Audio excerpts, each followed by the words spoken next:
Was good. We back. What's up? Hey, the clock isn't moving though. Oh, there we go. There we go. We got action. Man, this is live. Man. This is live, man. What's going on, everybody, man? What's going on, man? This was very close to being live, bro. Man, for sure, man. You know what I'm saying? What you mean, Impromptu man? Hey, live, man. Technically, it is live, man. We are going. I know, right? Right. Yeah, you're right. When the people are watching this is going to be live. It's going to be live, man. Time travelers, bro. Come on. Exactly. yes, sir. It's wild, man. I don't even want to bring up that rapper. I was about to talk about it, but forget it. Yeah. Don't do that on YouTube, bro. They'll flag this video like a. They'll flag it, man. Make sure to clock in. Don't forget to like, comment, subscribe, hit that notification bell, man. All that good stuff, man. We appreciate everybody coming through. Here we go. Great Pharaoh. The gift of Troy is a fabulous fabric from the land of the five rivers.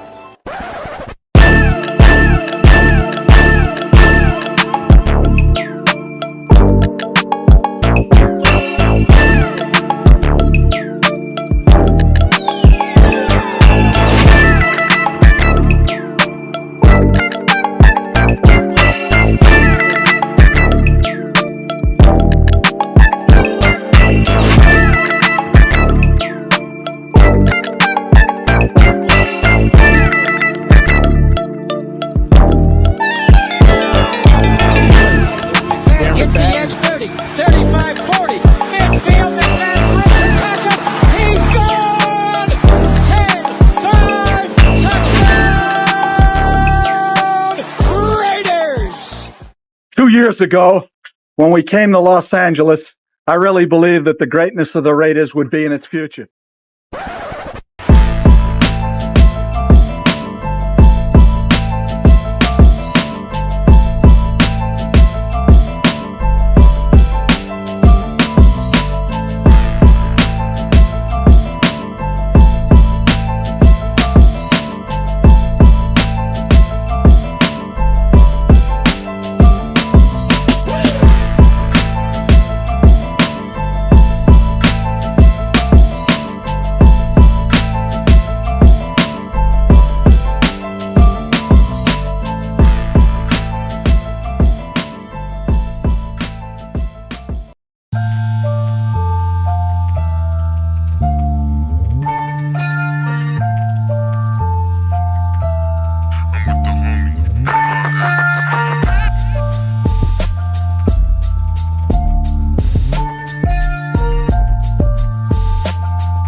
One of them hits now. Heard back from Earth, they just shot a few of my ships down. It's safe to say I'm totally pissed. Wow, my cloaking devices just malfunction. Guess it's time for a sit down. This is the problem I got with humans, mostly the common man. Constantly fucking with energy they don't understand. Always thinking they got the upper hand. The G-forces from my maneuvers can snap your spine like a rubber band. I shouldn't waste my time, they ain't half as nice. Put a Red Bull in your coffin so your ghost can have wings in the afterlife. That's why I can roll like a belly dancer's rhinestone. It was my idea to shake the penal gland like a pine cone. My thoughts create hurricanes, tornadoes, and cyclones. A punch for me is like an avalanche of granite and limestone. You live here, now this is my home. I neuralize both your retinas, you wake up staring at the screen of your iPhone. Confused by the light plus the high tone. And now we connected from the microchip I placed next to your thigh bone. It's hard to understand cause you're mind blown, but I gotta cut communication. Your government just scrambled they spy drones. That voice speaking Sumerian, the oldest language in human history. I can't explain it. What's good? What's good? We back. What is going on? We are back for another edition, man, of, guess what? I think you guys are seeing the new name of this show, the collab, Around the Shield, man. Around the Shield, man. Myself, PharoahNFL, obviously you see Big Mike Raider and the Severe Raider, man. We officially have made it official. This show will now be called, moving forward, Around the Shield, man. Man, I thought it was dope, man. That's a dope name, man. I appreciate everybody coming through. Let us know in the chat what y'all think, man, in the comments. But hey, man, how's everybody doing, man? Let's start there, man. How's everybody doing today? Man, it's good, man. It's good. We're in that dead period as far as, some Raider news, but we still find a way to make it happen, man. Yes, sir. Yes, sir. No, facts, 100%, man. What's going on with you, Severe? Oh man, same old, same old. You know what it is, man.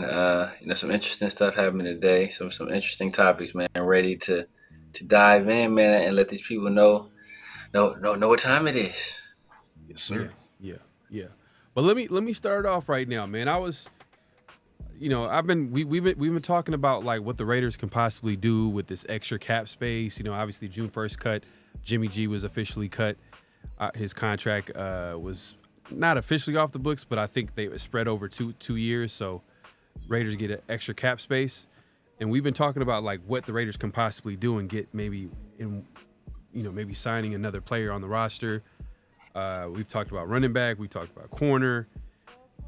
And, for me, it's been corner. And PFF recently had a top 32 heading into the 2024 NFL season. I'm going to go ahead and share this for everybody to see.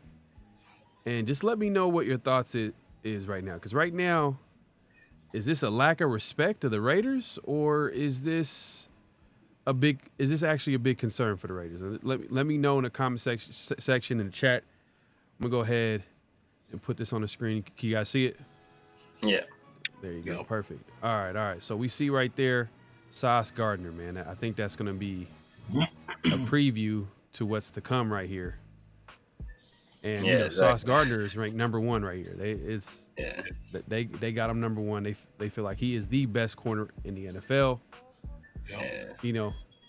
Even though I hate the Broncos, I think number 2 should be the guy out there in Denver, in my opinion. But they got Trent McDuffie at Kansas City for Kansas City Chiefs. What are your early thoughts on this list right now so far, Mike? I agree with you. I think Surtain should probably be I like him at number 2. I think, at least above Travarius Ward. I mean, Ward is he's one of the elites, but I think Surtain, just the way he handles his business, particularly when he plays us, he does his thing. So, I would have him in the top 3 for sure. Yeah. And to be honest with you, compared to, if you compare him to like Surtain, I feel like Surtain has less than some of these teams here. You know what I mean? You know the Chiefs, they got that monster in the middle that's going to be pressuring quarterbacks. Yep. I don't think I got to say anything about the 49ers, man. Their front seven is crazy. Yeah. Patrick Surtain, man, like this guy's holding it down, man. Like, and I don't know. And the one thing that kind of just lasts in memory for me is every time Devontae Adams goes against, Patrick Surtain, it's always a fight. I don't think I'll say the one game where we could say Devontae Adams reminded Surtain who he was that game where he won in overtime, where he had. But that was Surtain. That was Surtain as a rookie though, and Surtain was competing. So that says a lot about Surtain. But at the end of the day, that's Devontae Adams. But if we continue on to the list, we see Jalen Johnson, Jalen Ramsey, Jaron Alexander. I mean, Severe, are there any surprises so far on the list right now? No, I mean Michael Carter being at 9 is a surprise for me. Um, Yeah. Darius Williams being that high is kind of a surprise for me. I will put Jerry Sneed over most of the guys that we've seen so far. To be honest with you, Right. Mm-hmm. Brian Branch. They got Brian Branch as a Brian Branch. I mean, I thought he was more of a safety. I think he played some nickel, but I thought he was more of a safety. I recall Safety, out of maybe. Alabama. If anything, at best, maybe nickel corner. Yeah, I If think he played corner. I think he probably plays a lot of nickel. I think plays a lot of nickel. I think he was drafted as a safety, but I think Jerry Sneed was technically drafted as a safety too. So Yeah. Rasul Douglas is the guy we had and we cut. Thank you, John Gruden and Mike Mayock.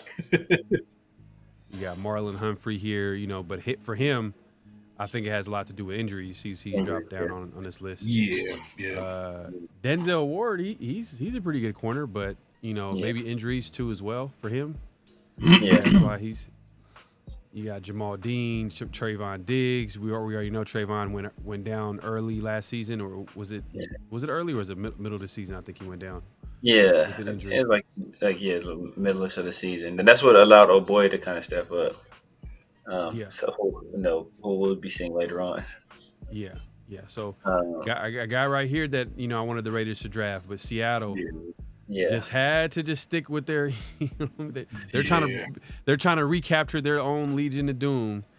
Right. Had to get Devon with a spoon, but it is what it is. They end up getting them. Carlton Davis, who's now with the Detroit Lions, former Tampa Bay Buck. Stephon Gilmore, free agent. Free agent. Yeah, we might be able to get him on the cheap. Yeah, maybe. But he might. But then this is what Severe might be. If you want to go ahead and read this right here. Yeah, the 734 yards he allowed in 2023 were the most he's allowed since his rookie season. So I think he's a guy that's on the decline, and I think the Raiders they're in a situation where they're looking for people that are either kind of at their peak already or on the ascent. Because I don't think they have any misconceptions about winning a Super Bowl immediately. I think they're setting themselves up over the next 2-3 years to be in contention. Yeah, and the thing is too, when you start seeing this right here and the player is aging, it usually doesn't get better. You know what I mean? Agreed. It usually doesn't get better. You know what I mean? Like you might see examples of players probably contributing later in their careers as DBs, but sometimes that comes with a position change. Exactly. A la, Rod Woodson, former corner, Hall of Fame corner, but also a great safety for the Raiders. You know what I mean? When he first came in that 02 season. Charles Woodson. Boom. Even Deion played safety, Mm-hmm. Yep. So is that going to be true for Stephon? I don't know. We'll see, man. He's a free agent right now. And then as we go down the list, we start noticing no Raiders. Yeah, no Raiders. Derek Stingley is terribly ranked low. Yeah, it's low. It's crazy. It's almost like they did the list and then they're like, oh shoot, we forgot Derek Stingley. Like so if you read this right here, PFF, they have their grades, and they were trying to say they graded him really low his rookie year, but last year he stepped up in a big way with the 85.3 grade in their eyes, their grading system. So, a lot of people like to argue like how accurate it is, but at the end of the day, like this is what they graded. So I think what they're trying to see is they want a little bit more consistency, and if he does it again this season, he'll find himself in the top 10 of these rankings next year. You can see if you're gonna base off of 1 year, they didn't use that same type of logic with Brian Branch.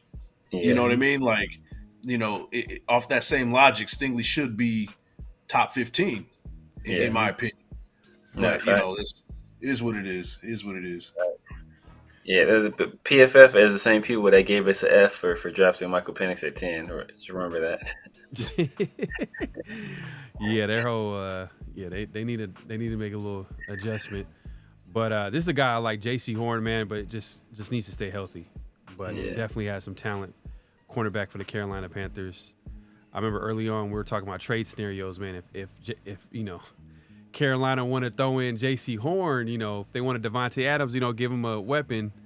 But that's a whole different conversation for another day. But I think this is the guy that you talked about earlier for the Dallas Cowboys, Deron Bland. Yeah. Big play, 14 interceptions, but teams were attacking him either way. So he got 14 picks, was crazy. 40 picks is wild. Yeah. And then I think they said he set the NFL pick 6 record, which is also crazy too as well. So that's man, that's crazy. And they finish it out with a Pittsburgh Steeler, Joey Porter Jr. So no Raiders in the top 32, man. That's the big thing that I wanted to for y'all to see is the fact that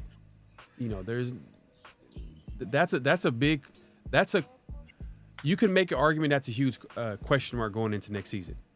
Yeah. Can Jack Jones continue his strong play that he was able to give the Raiders once they picked him up? Who's on the other side of Jack Jones? You know what I mean? Like that. We're pretty confident about the D-line. Yeah. But is that? And you know what? To a certain extent, we're pretty confident about the safety play too. Safety play last year was solid. Yeah. Solid. It's solid, unspectacular, but very solid. Right. And go ahead. So you did mention this earlier, right? About like a lot of those guys on that top echelon of that list, they have the front 7 to kind of help them out in being better corners. If that is the case, Jack Jones can be in that top 32 later on, but it's got to be proven and seen. And a second corner on the other side might make a name for himself, might not necessarily make a top 32, but can make a name for himself based on what that front line is doing. If that front 4 does what we all think they're going to do, Jack Jones can definitely be in that top 32 next year. Or if we did a list halfway through the season, we could see a Jack Jones breaking that 32 and changing that whole thing up. But it's going to be all contingent upon what that front 4 does. Yeah. No, facts. And that's the thing too is the fact that like if the D-line dominates, they make it that much easier for the corners that we have on the roster. But at the end of the day, like it's one thing to do it in a small sample size, because that's really what it was for some of the players that did play well under AP, and there was a huge energy surge with the team when AP took over. But can they continue that on for a full season? But the good thing is that this is the 3rd year in this defense. Yep. That means that the players are going to play that much faster. That means players are going to be way more comfortable, and we're going to see PG kind of like open up the playbook a little bit. We're going to see probably some crazy schemes, possibly. We'll see, man. It's going to be a lot to be excited about when it comes to the defense. That being said, the other day we actually on the last show with me and Severe, we played some clips of C.J. Stroud, and he said something crazy, man. He was talking about Matthew Stafford and Aaron Rodgers, and if they had, if Stafford had Aaron Rodgers' career or was in the same, if he had the same circumstances as Aaron Rodgers, he would have more Super Bowls. So let's play the clip, man. I want to see what people have to say about this, man. Let's see, share the screen. I'll another one, bro. He He might be up there with Brady and them, bro. No, come on. No, bro. that's crazy. That's crazy. Yeah, that's that crazy. was crazy. Let me go back. Hey, because look, look, dog. Hold on. Before you do all this shit, I'm a student of the game. Stafford a dog. He is a dog. No, you don't understand, bro. You saying that? That's all I watch. I don't watch nobody else. I watch Mahomes at times because Mahomes does some stuff that like you can't coach. Stafford, dog. He will beat you with the same thing every time. All that no-lick stuff, I got that from bruh. Like, look, that's one of my big, like, I'm a fan of his. Like, and when I he's go to a great LA, quarterback. I be trying to find, bro. But Like, we it's got a the same level to trainers. greatness. I be trying to, like, go to where they working out and just watch. I feel what you're saying. That's all I'm He saying. elite, dog. Like Charles Barkley. Hold on. If you give Matthew Stafford a chance like Aaron Rodgers, I guarantee he might have had more rings, for sure. I think Matthew Stafford. Matthew Stafford had more ring than Aaron Rodgers. Yeah. Oh yeah, he have another ring probably. I'd say he had like 3, 4. He might. It's possible, bro. He good. When But you what talk I'm about saying is, tough it's as levels nails, of greatness. You got this. Man, I'm not gonna lie, man. After watching that clip, I think C.J. Stroud might be a hater. I think Aaron Rodgers for sure. Like, you know, C.J. Stroud was like, "Hey, man, I'm your biggest fan," and Aaron Rodgers looked at him up and down and just walked away. I was like, F you, nah. Yeah, look, don't get it twisted. I like Matthew Stafford, talented quarterback, good quarterback, but I mean, Aaron Rodgers, I think he did well with what he had. I mean, it's not like he had like one of the most talented teams with Green Bay. You know what I mean? Like, you can argue, you know, what was the best coach that Aaron Rodgers ever had? Was it Mike McCarthy? Maybe. You know what I mean? They only had McCarthy and LaFleur, right? Like, they only had 2. Yeah, I think he only had 2, yeah.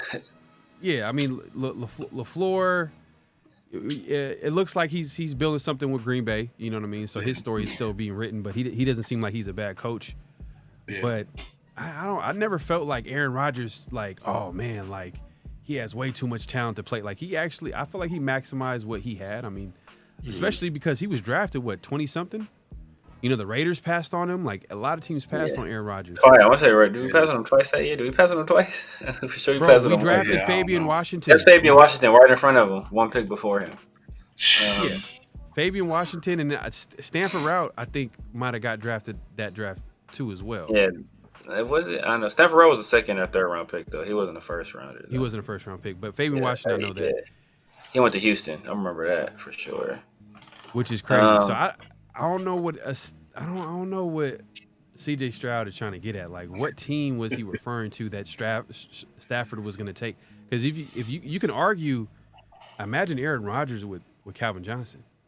Yeah, that. Oh man, man, they would have broke records. Oh, but you know what? This just goes to show you how much of a ultimate team sport football is. No, because yes. You know, Aaron Rodgers didn't have, you know, like a stack loaded offense, but what he did have was a defense on the other side for most of his time with the Packers. You know, the Packers always had a sound defense and a sound team overall around him. So he wasn't necessarily carrying the way Matthew Stafford was with the Lions. So it kind of sounds a little crazy when he said it, but if you really kind of break it down, it's like, one, you're going to believe what quarterbacks say. You're going to give them a little bit of credit and benefit of the doubt because they play the quarterback position. Not a lot of us can really evaluate the quarterback position in a way that other quarterbacks can. Mm-hmm. So for him to say that, there's a little bit of merit to it. For me to say that you're ridiculous, I'm not in the place to say that, right? None of us are in the place to say that. So I'll give him some benefit of the doubt on that one. And then on top of that, like, Matthew Stafford was on a terrible Lions team, not offensively, because they went to the playoffs once, you know, a couple of times with the Lions, but they never had a defense on the other side to kind of make them that formidable team. And guess what happened when he went to the Rams? He had a defense to kind of, you know, complement what he does and brings to the table, and he won himself a Super Bowl. And, I mean, if you break down Stafford's game, he's a pocket kind of guy. You know, he processes the game. You saw one of the best passes in NFL Super Bowl history. You know, when he's no looking and he throws that to Cooper Kupp across, you know, that little slant route. One of the greatest routes, one of the greatest plays we've seen in NFL history. Right? That's going to be one of those things. It's like a highlight of all the Super Bowls. That's going to be one of them that's on that list. And I think that, you know, C.J. Stroud saying that, he's taking in how Stafford breaks down the game, how he processes the game, his first, second, third read, things like that, his technique, how he approaches the game. All that is taken into consideration. But do I think he's better than Aaron Rodgers? I don't think so. But I see where he's coming from to an extent. Bro, when I think of Aaron Rodgers, I think we're so used to him. Remember when he first came onto the scene? It was like what? The accuracy on these deep throws. Like he was kind of the first wave of these quarterbacks. And he had wheels too. That could beat you with his legs, but beat you with his arm and be accurate downfield. It was just like, damn, like this dude is crazy. It's true. You know what I'm saying? But Severe, what are your thoughts on the clip, man?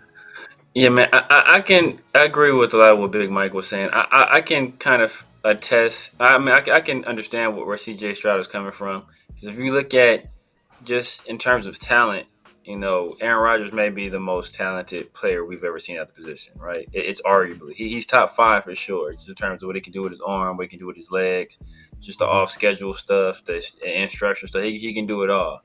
And the fact that he's had some pretty good offensive players, Devontae,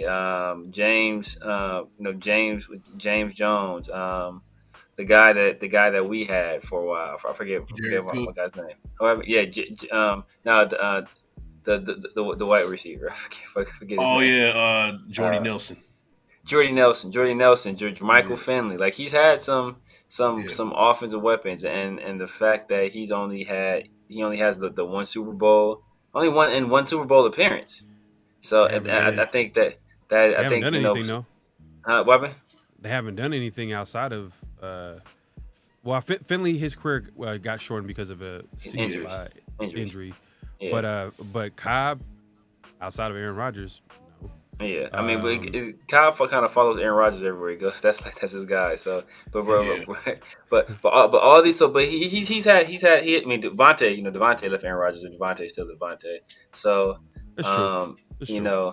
he's had some. He's had some weapons, and the fact that he's only went to one Super Bowl, only won one Super Bowl. I can kind of see where he was saying maybe if you put Matthew Stafford in that same situation, talent for talent, Aaron Rodgers is a more talented player. But just some of the things that have plagued Aaron Rodgers is that his postseason failures, and in terms of games where he kind of came up small, where you expected him to have bigger games.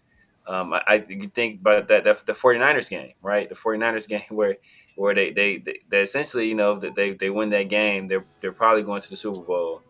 And I think he's come up short like that a few times, man. So it's I can see where he's coming from. You can definitely make an argument. Yeah, I hear what you're saying, and maybe I was doing a little too much about what was he talking about? Yeah, you guys name some players. You start talking about all right, outside of Calvin Johnson. Then, the talent level kind of dipped. But Amon Green, man, at running back too. Like I don't even go into all the running backs. I can't even remember. Amon Green was how many years did Amon Green played with Aaron Rodgers? He played a few years, but remember that was mostly with Favre. Amon was Green, I think so. Yeah, it may have been with Favre. Yeah, Amon Green was with Favre.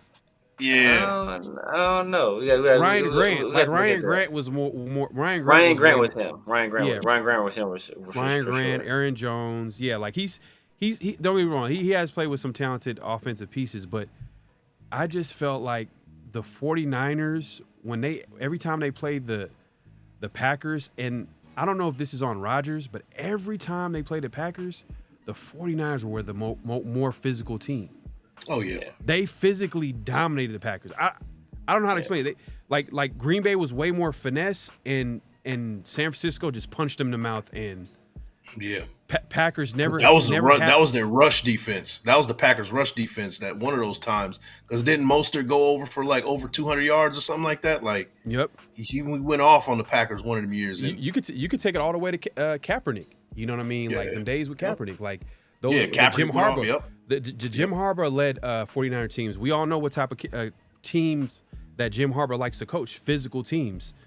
And they always were the better team. It just is what it is. And I know we live in a day and age where, it's all about the quarterback. And they want to paint that picture that it's all about the quarterback. And, if you don't got that it takes, you have to have a good quarterback, but also you have to have coach. You got to have coaching. You got to have, you got to have pieces around you in order to win, especially that big one. especially in the playoffs. And every time, I don't know, growing up, every time we seen Green Bay in the playoffs, they always ran into teams that were better. Maybe it's There's always that one team. It was the 49ers twice. It was the Seahawks with the Legion of Boom defense. Like they always ran into a team that was better than them. But I will say this about CJ Stroud, like pro comparison, right? If you're talking about quarterbacks to compare him to, CJ Stroud isn't necessarily a guy that's going to take off and run on you. Similar to what Stafford is, right? Stafford's going to sit in the pocket and break you down. CJ Stroud does the same things. So for him to kind of watch a Stafford and kind of model his game, I'm not saying he models it completely, but he's saying that this is a guy that he wants to learn from. It's saying basically this is the type of quarterback that I want to be. This is the type of quarterback that I am currently. So I think that's what he means by that. And maybe he's laying it on thick a little bit, saying if they switch and this and that. But CJ Stroud, comparing him to a Matthew Stafford is definitely I can see that down the line, especially as he matures as a quarterback. Shout out to Stafford, man. He played for the Detroit Lions. At the end of the day, like they're not known as the best organization out here in the NFL streets, man. Like at the end of the day, like they had their fair issues with revolving door at head coach, players on the team. It's kind of similar to the Raiders. Let's be honest. Yeah. Can I also tie it in just a little bit, because I know what people are saying right now. This is a Raiders podcast. Why are you guys talking about stuff that's not Raiders related? We should have traded up to get CJ Stroud. Does that help you guys?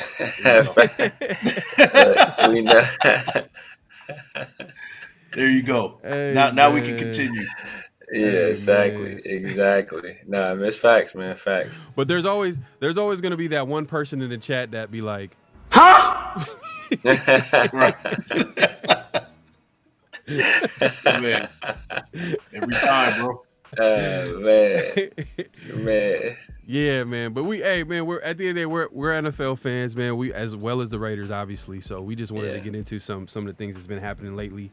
And CJ Stroud has had a couple of things that was said in that podcast. Definitely check it out. $1 million worth of game. Shout out to them. Doing good things out here. But let's move it along, man. Let's bring it back. We'll bring it back, man. And third week of OTAs. The last week of voluntary OTAs before next week, which is mandatory minicamp, June 11th to the 13th. But this week's the third week of OTAs, and we heard some good things. Quarterback play is picking up a little bit. Early on, we heard the defense was kind of dominating. Makes sense. Third year in that system. You playing against players who are just learning a new system that's being implemented by, Lou Getsy. We heard, obviously AOC, there was a period in red zone period where he threw 4 straight touchdown passes, a couple of tight ends. That's good to hear. That's been a huge, I don't know how, when's the last time the Raiders, I got to look this up, man. The last time the Raiders have been efficient in the red zone. The last time, this is going to be a bonus question. You got to define efficient. Efficient, top 15 in the red zone. Top 15.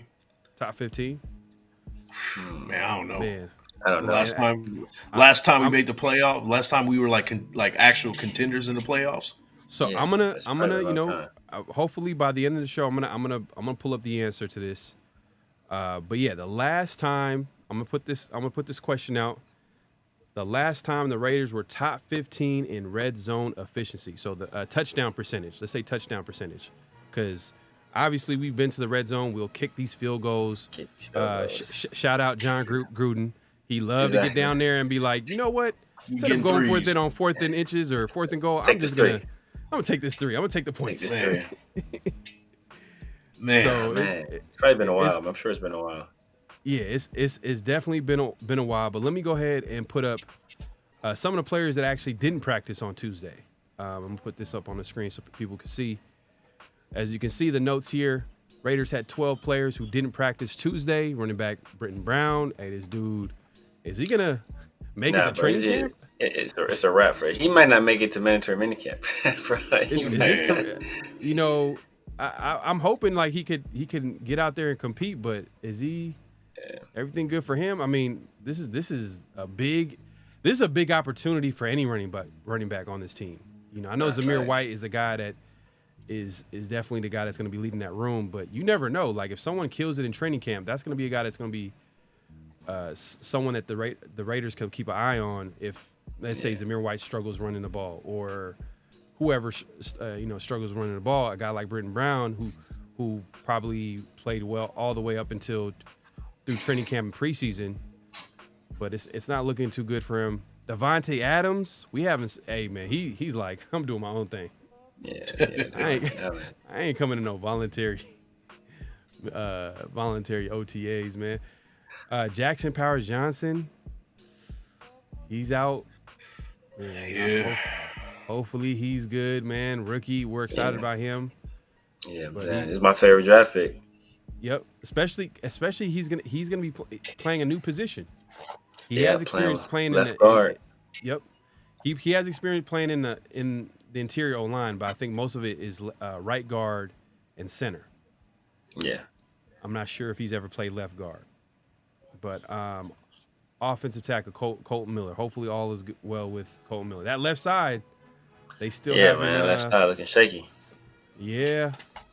It's funny, we were going into the offseason, we're concerned about the right side, tackle, right guard. Now we're concerned about the left side. Yeah. John Jenkins, Nesta J. Silvera, I don't know what's going on, man. Matthew Butler, Max Crosby. I'm not concerned about that one. No, Max Crosby, he's built up, a little bit of cachet, man. TJ Franklin, Ellerson Smith. Yeah. And linebacker Darian Butler. So another guy that you gotta show up, man. You gotta show up, but it might be tough for them to make the team now. OTAs are voluntary, so none of these players is required to practice. Though Adams hasn't practiced during OTAs yet, he's still been working on building a rapport with the quarterbacks. And I'm gonna put this here, and you can see Minshew saying that he's had a ton of conversation with Devontae. And, a lot of the stuff they ran with the Packers, they're going to be running it with Getsy. So that's good. I'm sure Devontae's like, man, I don't need to practice. I've done this like so many times. I'll be there at minicamp. I'll be there in training camp. We'll be good. When the quarterbacks hit me up during the offseason to catch some footballs, I'm going to be there. So I think Devontae is just like, you know what, this is an offense I know back in my hands. Exactly. So it's not going to be a big deal. But yeah, man, Kuntz, some of the assistant coaches were able to talk to the media, Raiders media, the media. Any thoughts on what you heard from the players? Yeah, it's funny because first they did the press conference with Gardner Minshew, and then they did Kuntz, and then they went with Aiden O'Connell. But one thing I noticed with the two quarterbacks is that they pretty much had the same answers, even down specifically to when they were talking about, how practices are going. They were like, oh, yeah, we're having some ups and some downs too, right?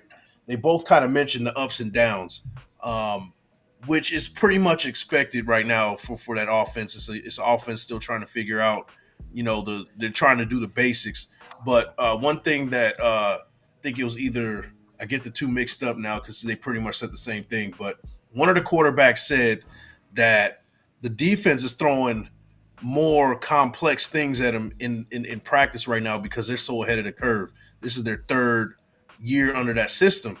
And to me, that gets me excited for down the line what the offense is going to do, because if they're seeing these kind of looks now, it's only going to sharpen them, make it look stronger by the time training camp comes. And as soon as we kick off for week one, they're going to be good to go. So that hearing that had, kind of got me excited and had some high hopes for this offense. Seeing those, more advanced looks now is only going to help them later. Yeah. And before Severe, before we get to you, man, I forgot to play this clip, and I think it might be a good segue to what Big Mike is talking about here, and it's pretty much the Rush podcast, featuring obviously Max Crosby and his whole crew. They had Andre James on there. Hold on one second. Let me put this up. And I'll play this clip here. And this is James talking about, let's see here, the new system with the Raiders here. We're about to get into OTAs coming up, man. It's going good. Yeah, just learning this offense and everything. Yeah, excited, man. Is it much different than what you guys were? It's a lot different. Yeah, a lot different, man. A lot of zone. It's similar to kind of what we did the first couple of years, like back when we were here in 2019. Yeah, but a lot different from what we were doing like the past couple of years. Hell yeah. So, but I'm excited, man. I think it fits like a lot of the offensive line, like who we are, like a lot of athletic dudes, big athletic dudes who can run. Yeah. So I'm excited, man. Yeah, I think it fits you even better. It's allowing you to use your athleticism, move around. That 49ers system it's different, bro. That West Coast zone, multiple pullers, like that shit is difficult to deal with. It is, bro. You add a whole lot of different elements, you know what I mean? And then you add the play action off of it. Yeah. It's like, you know what I mean? It's hard to defend. It's deep crossing routes. 100%. Yeah. Do you pull a lot in this offense? Are you going to be pulling from the center position? I mean, we'll see. You know what I mean? We'll see. It's all depending on kind of like the defense, what they line up in, and if it allows me to. So, but yeah, I love to. I mean, you look at dudes like Jason Kelce getting out there and he's an animal. Hauling ass. Exactly. That's a dude I've looked up to a long time. And just like, that's a dude you want to model your game after. Yeah. You know what I mean? Sure. But like, he's been doing it at a very high level for a long ass time. While being undersized. Exactly. You know what I mean? And he can move, especially for being older dudes. Like, I was looking at some of his stuff like a couple years ago. I'm like, this dude's in his 30s doing it? So that, he starts getting into Jason Kelce. We all know he's a great player, but the main thing that from the clip, though, I wanted to get from was how excited he was to play in this system. Because we all know that, James, he's not the biggest guy at center. And, last couple of years, he wasn't drafted to play in McDaniel's system. You know what I mean? They're trying to play a power scheme. He's not the biggest guy. He struggles against power guys, bigger guys. So for him to get into a system where it kind of uses his athleticism, one of his biggest strengths, I think that's a big plus, and you can see how excited he is. But Severe, man, what do you take from what James is saying over here, man? Yeah, man. Some of what they talked about was that, first of all, that they're going to be utilizing their athleticism. I think that's going to be a massive, massive benefit for him. I think not only for him, but for Dylan Parham as well. I think Dylan Parham is a guy that will be able to he's also a guy that was drafted, where he can move. He's a guy that's not, he's not one of those, sit in the box, and he has some athleticism to him. And I know a lot of people were kind of saying he was a little bit undersized when we drafted him, but I think this system fits him well. I think Colton Miller is a guy that can fit in just about any system, and I think he'll be good. Oh, snaps. Okay, and I think he'll be good. And then, I just think, and one of the things they really said was that he is. We're going to be a run first team. We're going to be a team. Severe, I think we lost you. We can hear, we can see you, but it's the audio went out. Yeah, you got muted. Yeah, I can hear you a little bit. Just like turn it up. Turn it up. Okay, cool. Can you hear me now? Just make it louder. Now? Yeah, it's cool. Oh yeah, it's cool. It's cool. Better. Yeah. Better right now. Yeah. Better right now. Okay. Yeah, I don't know what happened from now, from the beginning. You're good. Okay, so we'll edit all that out. So I'll just start back from. I just start. No. We heard you, but I noticed that you weren't connected to your mic, so that's why I said that. But yeah, go on, man. But okay then.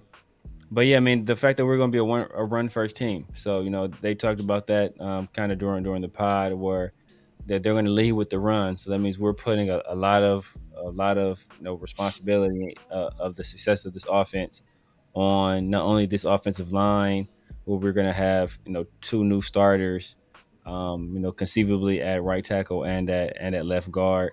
but also, a guy in his first year starting at running back in Zamir White. So the fact that they're putting that kind of trust in those guys, man, it can go one of two ways, man. It can either be, it could be a success in the right move, or it can prove disastrous, and it could cost us the season, because this system, this outside zone system, it is run heavy. It is run heavy, and if you don't have guys that are able to execute it, either carrying the ball or blocking it up, it could be, we could be in for a long one. Yeah, no, facts, man. And the Raiders are interesting, man. They have like a combination of like really good veterans on a team, great players at certain positions. Like you got Devontae Adams at wide receiver, right? How does he impact the team? How does he impact the offense? Obviously, you got a leader, you got a captain, but then we just started off the show talking about like the top 32 corners in the NFL, and none of them are Raider corners. Sure, I'm sure the corners on the Raiders team, they're hearing all the noise here, the lack of respect. I'm sure the coaches are going to use that to their advantage. But you're going against one of the best receivers in the NFL, in Devontae Adams. So that's going to make Jack Jones that much better. Whoever's starting on the other side, maybe hopefully Jacorian Bennett, guy takes a second-year leap at corner, maybe takes a hold of that outside corner spot, and he's going against a guy like Devontae Adams. That's going to make him that much better. And then you got the offense going against the defense. We all know the defense right now is the strength of this team. And if they can figure it out and just be a solid offense with a good to great defense, I feel like that's good enough to make playoffs. So I agree. And to me, a lot of these experts don't watch the Raiders and they don't watch the games. They're just looking at rosters. And I don't know who this guy is. I don't know who this guy is. So therefore, they're going to be 6-11 because the quarterback is not in the top 32 according to this guy and this guy. And he doesn't have the swag or the certain he doesn't look a certain way. So we got to knock him down just a little bit because of that. And then they do that from different position to position, but not looking at the circumstances, right? We're in year 3 of a defense, same defense. We got the best defensive end in the NFL, arguably, right? We got one of the best defensive tackles in the NFL, arguably. Yeah. The other side, we got a young defensive end, 2 young defensive ends, if you want to count Tyree Wilson, who is healthy, ready to go. Linebackers who can get the job done. And when you got a front 7 that can get the job done, it makes your secondary better. And what else will make your secondary better? Going against the best wide receiver in the NFL. Like, that's the thing that people aren't looking at. And that's the reason why I think that we're going to shock a lot of people, because the circumstances dictate that we're going to be a very competitive team this year because of that. Yeah. I mean, and one thing I will say about Andre James is that he looks like Jadena if he gained like 80 pounds. He's a classic man. Classic man. He's a classic man. But if you look at when we had Gruden and we had this system, right, like more of a West Coast type system, we had and the talent. I will say the talent was better, but we had what was considered one of the best offensive lines in NFL, and we got to last year and a half. Our offensive line, well, it was semi well regarded. I think in the public opinion, it wasn't as well regarded. I think PFF had us like top 10, but most people with the eyeball test didn't think this was a good offensive line. And now we're kind of going back to that same system that we had before. So I think that hopefully our offensive line kind of follows that same track where we're once again considered, one of the better units in the league. Yeah, man. I'm excited, man. I think there's a way. I see what the Raiders are planning to do, and I think there's a way to do it, and I think they can do it. Like there's a really good chance they can do it. I mean, we're confident in that defense. That run game just need to show up. Getsy needs to, hopefully develop an offensive scheme led by Devontae Adams, and and hopefully, guys at quarterback, AOC, Minshew, they could all they got to do is play solid football. Don't turn the ball over. They're not here to take over the game. Just manage the game, and hopefully the defense shows up. I think the Raiders have a good chance of competing next year. It's just certain things, just like every year, certain things got to go the Raiders' way in order for it to happen. But I think there's a good chance for that. But yeah, that was the third week of OTAs, man. There's not a lot going on, but that's the noise that we're hearing. Obviously, shout out to the Rush Podcast. They had James. Make sure to check out that podcast episode with them. They got into UFOs and all types of stuff in that podcast. Make sure to check it out. Life in Utah. And then, Utah and all that stuff. But yeah, man, that's what we're hearing. Hey, slowly but surely, they're figuring out that offense. AOC was able to play well. I think Minshew's probably there. They're neck and neck as far as the competition goes. And it's still early. We won't really know until like training camp and would you think they're definitely playing in the preseason, right? Oh yeah, definitely. They would have to. Both would have to. Yeah. Right. They would definitely have to play. If this is going to be the competition going down to the wire, they would have to play in the preseason because we're kind of used to quarterbacks not playing in the preseason. Yeah. I mean, one of them will have to like super separate themselves where it's like they're just far and away like, all right, you know what? Let's shut this thing down. This is our guy. These are going to be our starter. Let's close up shop. But even then, though, like you have to take what happens in preseason and what happens in training camp. That's one kind of evaluation period. But you also kind of want to see, okay, you know what? Can he carry this into some pseudo game situation? So even if a guy kind of has a better training camp, you still would conceivably want to see what they do in preseason games as well.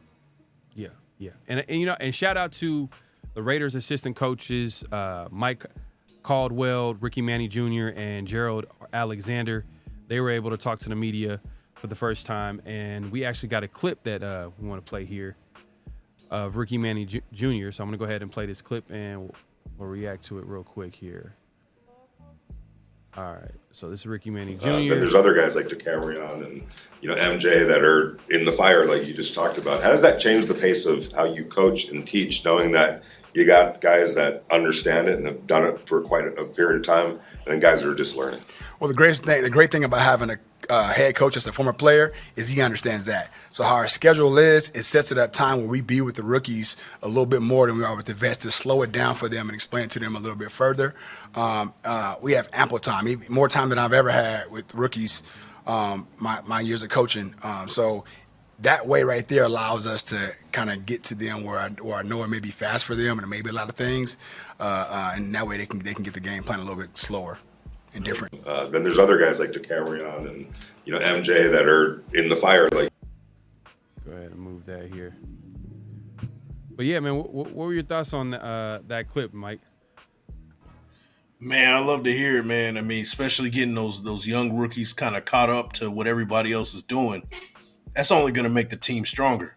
And I just love the energy that these coaches are coming out with. Man, you guys remember the press conferences from last year and the year before? Like, man, it was like going to a funeral. You know what I mean? Like it was just bland. You weren't getting anything out of it. But we can go week by week, pick a coach, and he's going to give us a solid soundbite and give us something to hold on to. And we got exactly what we wanted to hear as far as what the DBs are doing. And what their process is. I just love the energy coming from that defense and the coaches. And I hope it holds up, through training camp and beyond, because what they're doing right now is high energy, high tempo, and just hopefully they don't get burned out from that. Yeah. And speaking to the energy that you're talking about, I mean, there's a lot of former players on this coaching staff. Yeah.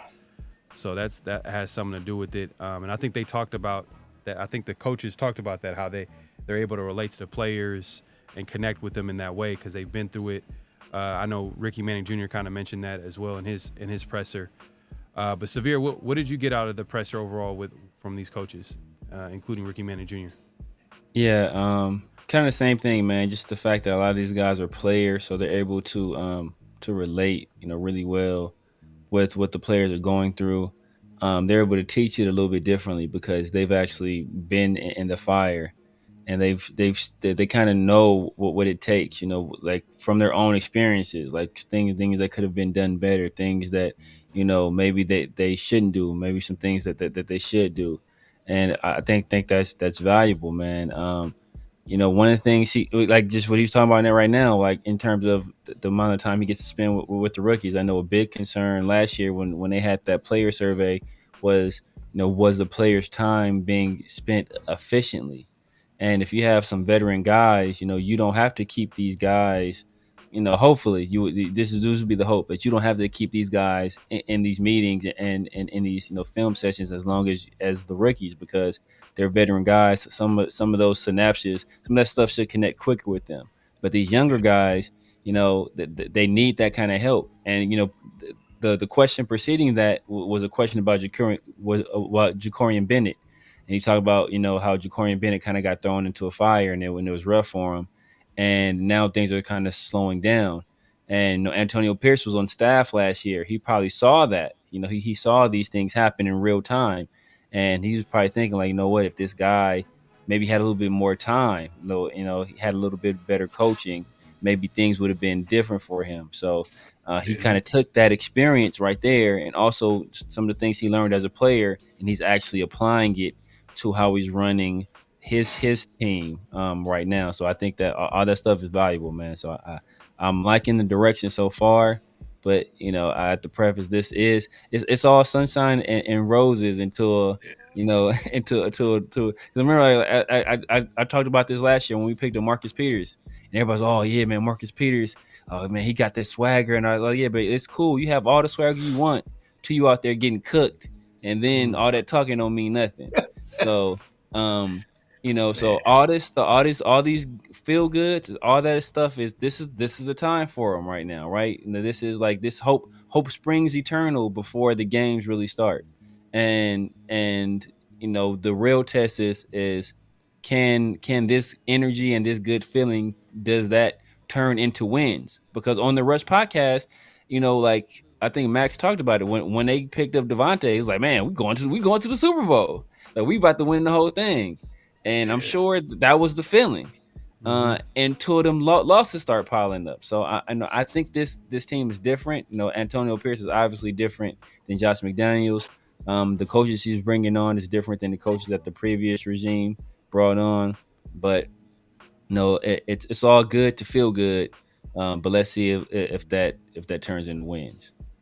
Yeah, man. Hey, look, man, we'll see how it shakes out, man. You're right. It is just OTAs. There's a lot that can happen between now and then, but the great teams, man, they have a lot of depth, and they create a lot of competition. So if one guy ain't stepping up, then the next guy would. You know what I mean? So if the Raiders can create enough competition on this team, and it's going to be hard to do that in one off season, so that's why some teams it takes a couple of off seasons, maybe 2 or 3. To really build that Super Bowl contender. Hopefully we have that in the next couple of seasons. Who knows? You know what I mean? Let's stay positive here.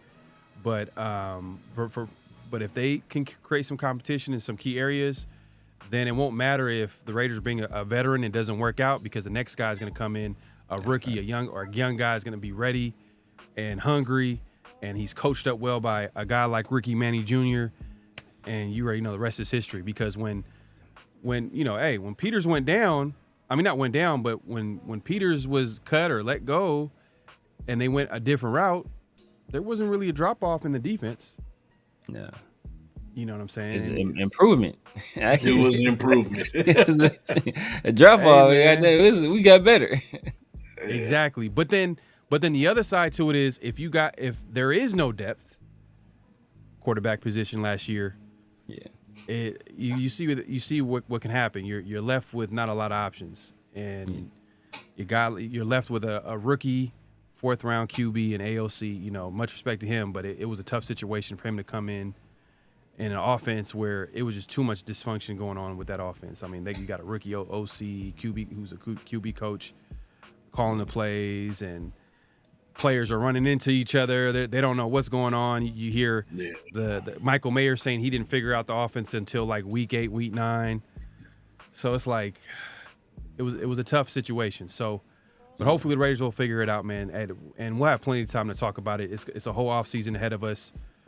Between now, obviously next week, is going to be mandatory mini camp. So all these guys is not showing up. Hopefully they show up to the mandatory. That's when we really know.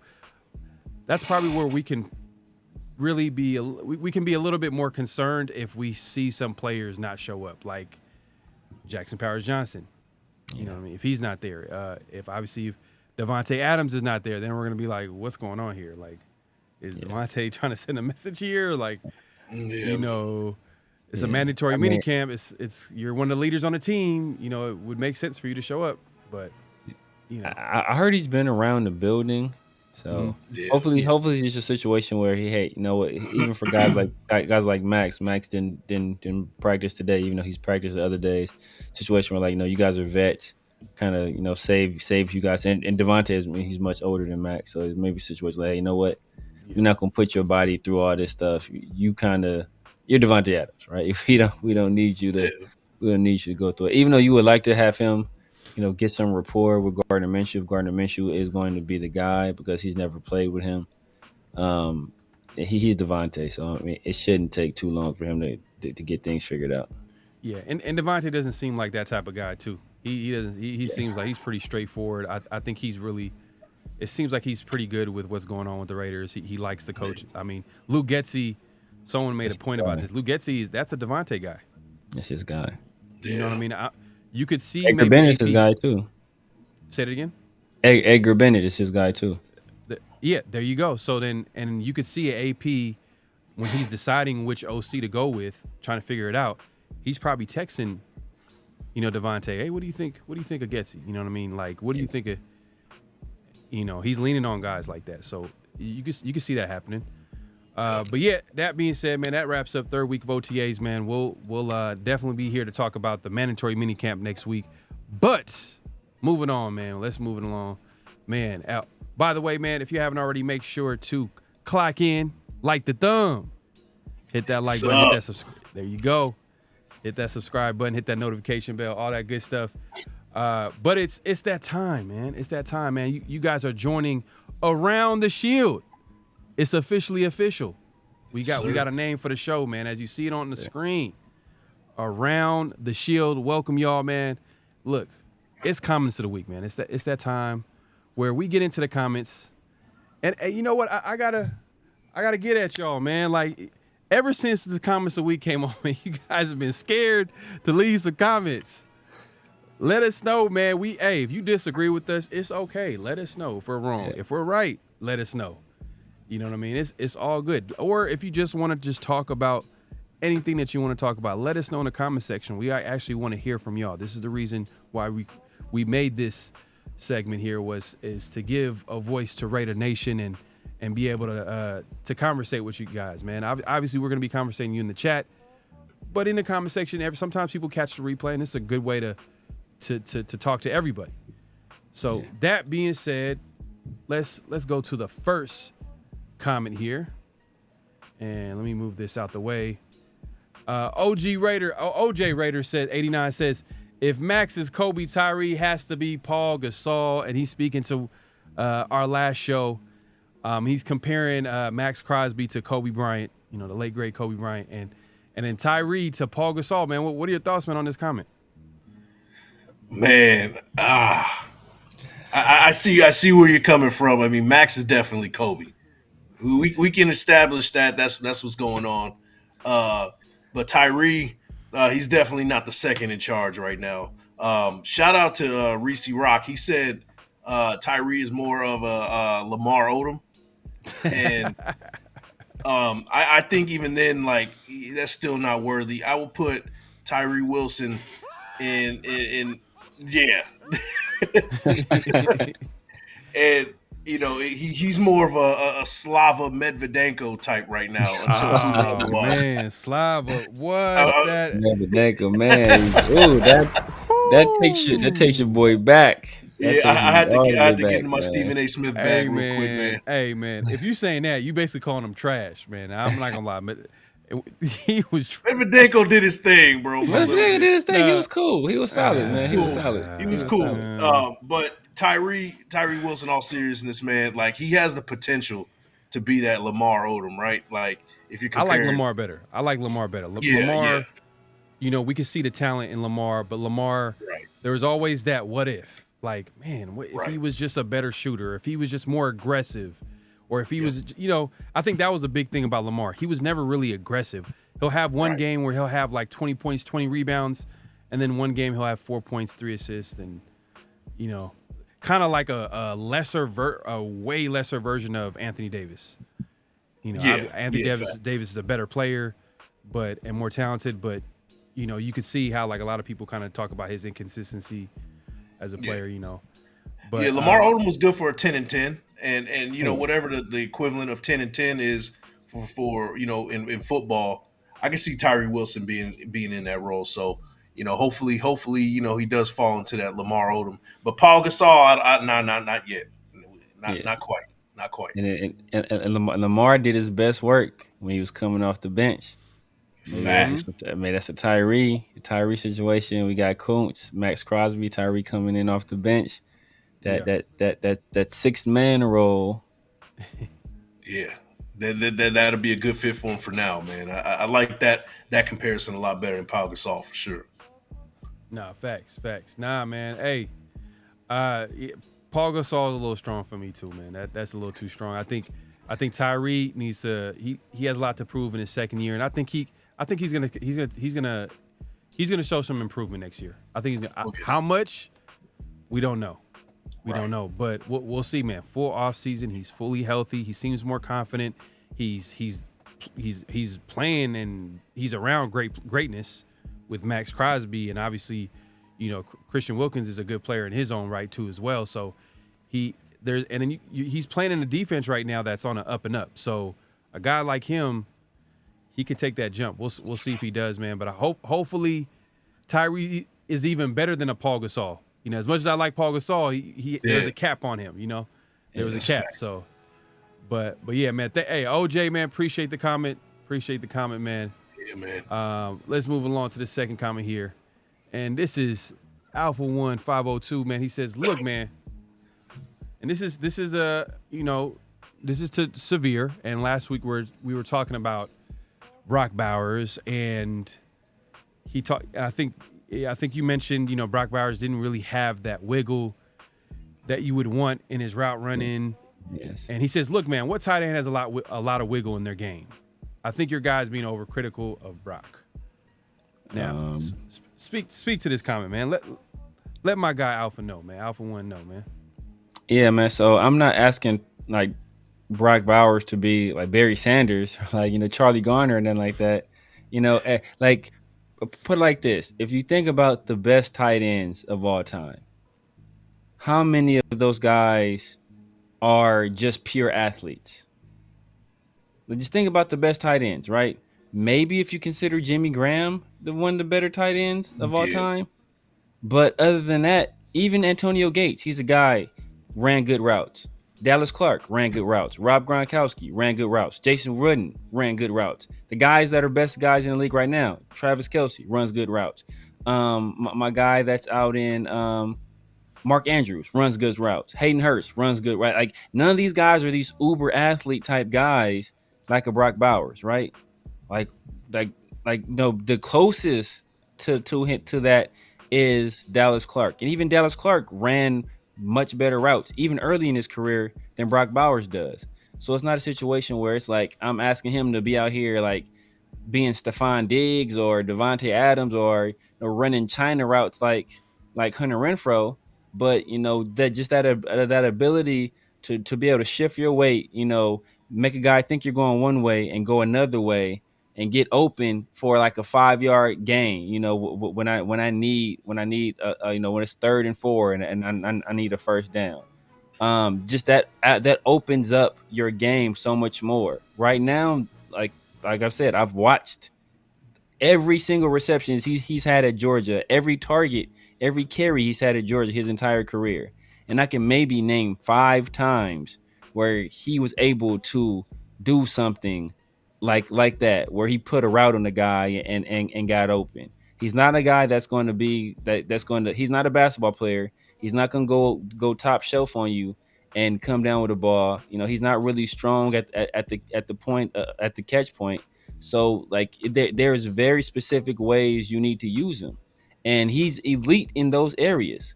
But that it doesn't offer much right now for you to be able to do a lot with him in terms of that kind of stuff. You can do a lot with him. You can line him up in the backfield. You can, like I said, you can run tight end screens with him. You can, you can run some dig type stuff. You can run some shallow crossers and get the ball in his hand. Like, get the ball in his hand, and he's a monster. But if I'm drafting a tight end, 13th overall, and I want a guy to be able to do more. I want him to be able to break a guy down, get open, toe drag, get out of bounds, first down. Like that's that kind of stuff right now. It's not common in Brock Bowers' game. Now maybe he has all that ability, and maybe Georgia just didn't take advantage of it. But the few times that I saw him try to do it, I wasn't very impressed with what I saw. We'll see. You know what, man? Like, I think that, okay, yeah, he got picked 13. It's all past us now. Draft is done. Right. One person, if I had to compare a Brock Bowers to anybody in the league historically, is a Chris Cooley from when he was with the Washington Redskins, Commanders, whatever you want to call them, right? They have similar, Chris Cooley was that Swiss Army knife kind of deal. He played the H-back. He was a fullback. He played tight end. I could see the same thing with Brock Bowers. He was nice. And the Commanders, Washington used him very well. So if the Raiders use him anywhere similar to what Chris Cooley was used in Washington, we got somebody special. I think he's a lot more athletic than Chris Cooley, but he's a very, So, but if we use him the same way, we got somebody special. So, once again, I'm going to say it. I repeat myself, right? I'm going to keep repeating myself. It's coming down to what Getsy has in his bag, man. That's really what it's going to come down to, bro. And the reports we've been hearing was kind of made like perked my ears up a little bit. I was happy to hear it. Was that they were being creative. They were some times where they were handing him the ball, and he was coming. He was in the H-back position coming out of the backfield. So if we do stick to this kind of game, because it's one thing to do it in OTAs when it doesn't count, But once the plays, once the game starts counting and it's for real, then sometimes people get in the habit of they kind of go away from that stuff. So if we stick to this plan, I think we can make it work. Yeah, and a lot has to do with, like, and Mike, you make a good point. It's like it really depends on how Getsy uses him, but man, we got to see him suit up real quick. You know what I mean? We got to see him in preseason. We got to see some action, so we can actually see like, oh, okay, this guy can get open. You know what I mean? Like, honestly, college is one thing, but the NFL is another thing. But he was in the SEC. He did play for Georgia.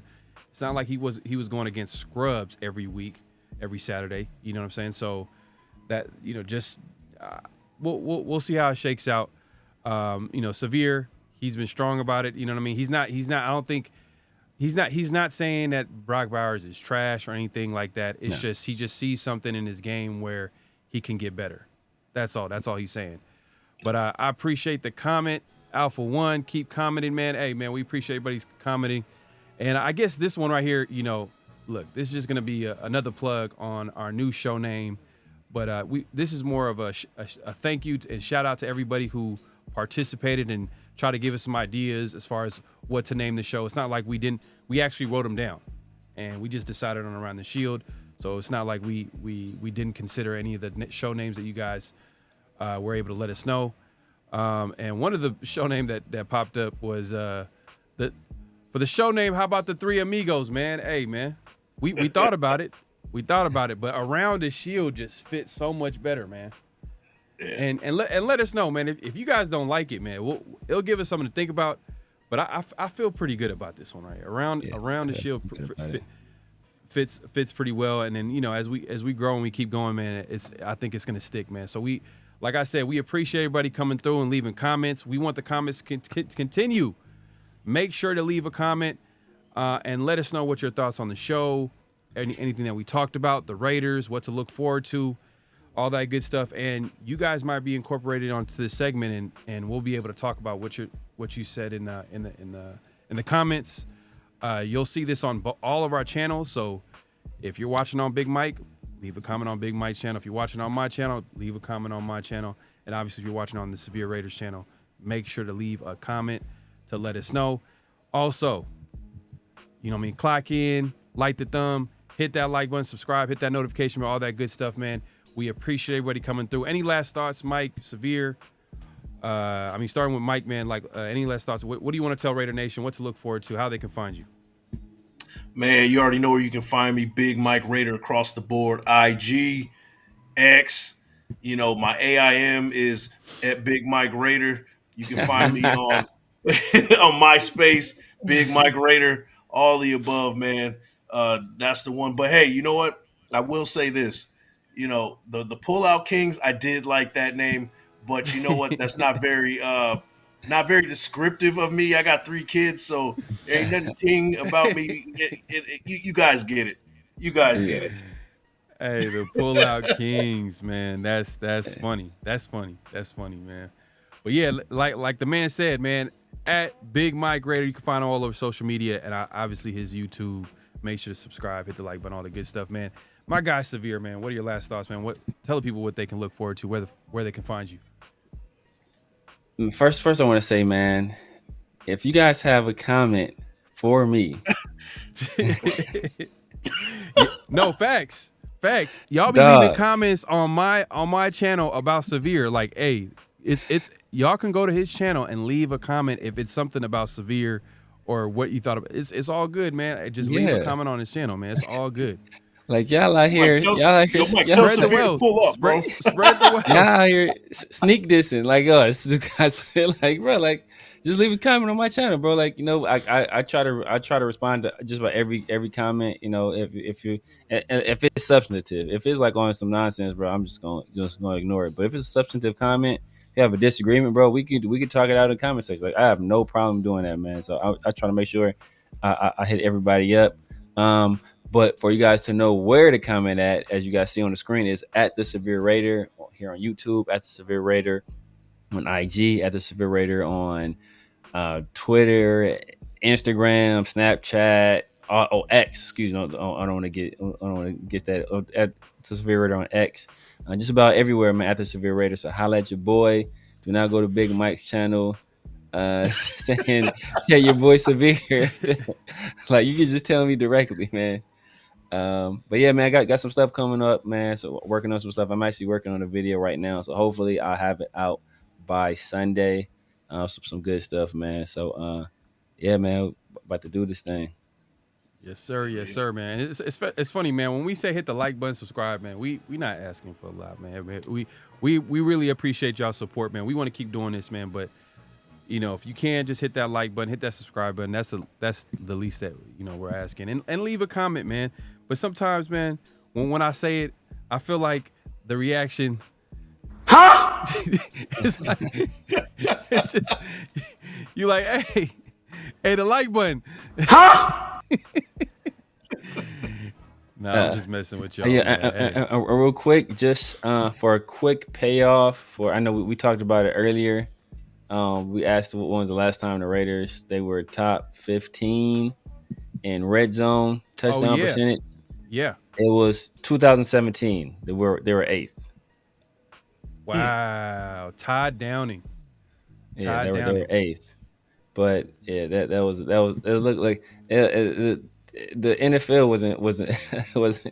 Let's say it wasn't a strong showing around the league that year in terms of touchdown percentage. So not like necessarily the Raiders were that great. It's just that it wasn't very strong in the league that year. Yeah, and numbers.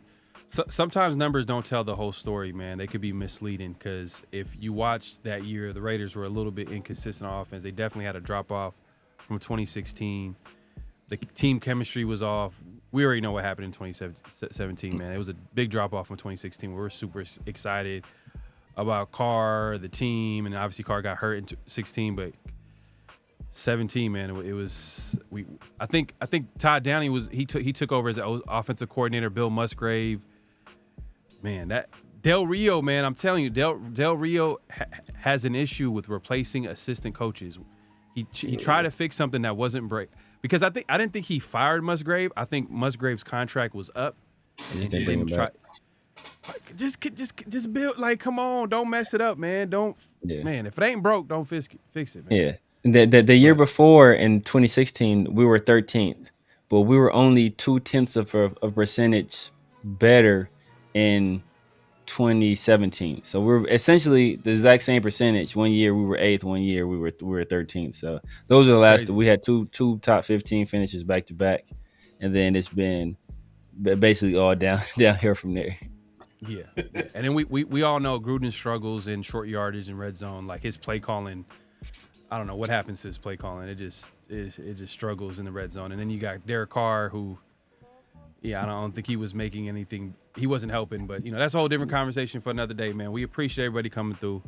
Like I said, on the way out, make sure to clock out at this point. Light the thumb, hit the like button, hit the subscribe button, hit the notification bell, all that good stuff. We appreciate everybody coming through. Until next time, man. We'll see y'all. Peace. Just win, baby. Hello? You play to win the game. You don't play to just play it.